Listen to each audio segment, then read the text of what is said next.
జకర్య గ్రంథము 8వ అధ్యాయం 23వ వచనము. సైన్యములకు అధిపతియగు యెహోవా సెలవిచ్చినదేమనగా, ఆ దినములలో ఆయా భాషలు మాట్లాడు అన్యజనుల్లో 10 మంది ఒక యూదుని చెంగు పట్టుకొని, దేవుడు మీకు తోడుగా ఉన్నాడను సంగతి మాకు వినబడినది గనుక మేము మీతో కూడా వత్తుమని చెప్పుదురు.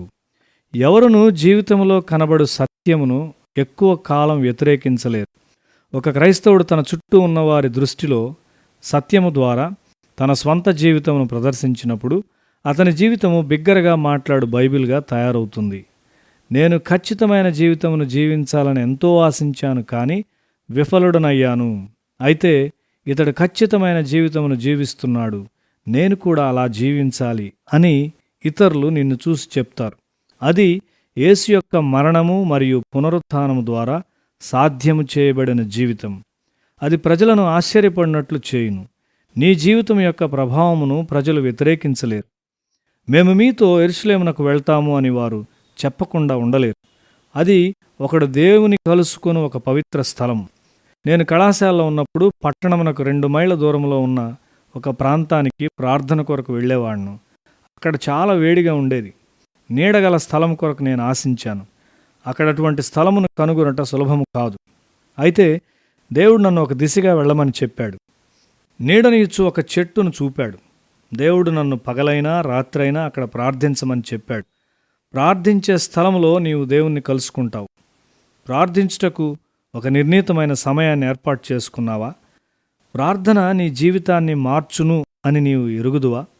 జకర్య గ్రంథము 8వ అధ్యాయం 21వ వచనంలో చూస్తే, ఒక పట్టణపు వారు మరి ఒక పట్టణపు వారి యొద్దకు వచ్చి, ఆలస్యము చేయక యెహోవాను శాంతిపరచుటకును సైన్యములకు అధిపతియగు యెహోవాను వెదకుటకును మనం పోదము రండి అని చెప్పగా, వారు మేమును ఒత్తుమందురు. ప్రార్థన ఎల్లప్పుడూ దేవుని వైపునకైనా ఒక ప్రయాణమై ఉన్నది. రోగులైన ప్రజలకు అది 12 సంవత్సరములు బాధపడిన ఒక స్త్రీ చేసిన యాత్ర లాంటిది. ఆమె సమూహము గుండా వెళుచుండగా ఆమె నడక ఒక ప్రార్థన.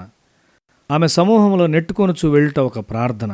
మరియు ఆమె యేసు యొక్క వస్త్రపు చెంగును ముట్టుట కూడా ఒక ప్రార్థన. అది ఆచరణలో ప్రార్థన. ప్రార్థనలో నీవు దేవునితో ఒక సజీవమైన స్పర్శ కలిగి ఉంటావు. మరి ఏ ఇతర స్థలములో ఆ ప్రత్యక్షతను మరియు ఆనందాన్ని నీవు కనుగొనలేవు. నీ జీవితం మార్చబడి మాదిరికరమైనదిగా తయారవుతుంది. యవన ప్రజలు జయకరమైన జీవితమును జీవించినప్పుడు ప్రజలు దేవుని వైపు తిరుగుతారు. నీకు ప్రార్థన ఒక ముఖ్యమైన విషయంగా ఉన్నదా? ప్రార్థనలో నీవు దేవుని వెదకుచున్నావా? నీ ప్రార్థనలకు జవాబులు పొందుకొనుచున్నావా? దేవుడు మనలను ఇతరులకు శక్తివంతమైన మాదిరిగా చేస్తాడు. గతించిన యవ్వనమును ఒకడు తిరిగి మరలా పొందుకొనగలడా? దానితో ఇతరులకు ఒక మాదిరిగా ఉండగలిగిన అవకాశం కూడా పోవును కదా. ప్రసంగములు మర్చిపోబడతాయి, కానీ వారు చూచిన జీవితముల యొక్క ప్రభావము మరోబడలేదు. హోషేయ గ్రంథంలో 5వ అధ్యాయం 15వ వచనము, వారు మనసు త్రిప్పుకొని నన్ను వెదకు వరకు నేను తిరిగి నా స్థలమునకు పోవుదును. తమకు దురవస్థ సంభవింపగా వారు నన్ను బహుశీఘ్రముగా వెదకుదురు. మనం ఆయన ముఖమును వెదకునట్లు చేయుటకు దేవుడు కొన్ని బాధలను అనుమతించును. మనము పాపులమని అంగీకరించాలని ఆయన మనలను కోరుచున్నాడు. ఈ సంవత్సరం యొక్క చివరి దినాన మన అపజయములను మనం అంగీకరించుదము. మనం ఆయనతో ఒక ఎడతెగని సంబంధంలో ఉండగలిగినట్లు ఉన్నతమైన భాగంలోనికి దేవుడు మనలను లేవనెత్తాలని కోరుచున్నాడు. ఇర్మియా గ్రంథము 50వ అధ్యాయం 4వ వచనం చూస్తే, ఆ కాలమున ఆనాటికి ఇశ్రాయేలు వారును యూదావారును కూడి వచ్చెదరు. ఏడ్చుచూ సాగుచూ తమ దేవుడైన యెహోవా యొద్ద విచారించుటకై వచ్చెదరు. మన జీవితములలో మనము దేవుణ్ణి పోగొట్టుకున్నట్లయితే మనము సమస్తమును పోగొట్టుకున్నట్లే. మనము దాని కొరకు దుఃఖించవలసి ఉన్నాము.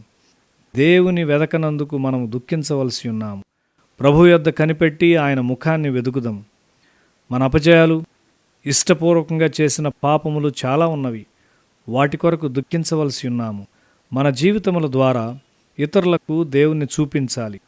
నీ జీవితము ద్వారా ఆయన నిన్ను ఒక సాక్ష్యముగా చేసేంత వరకు దేవుణ్ణి విడవద్దు.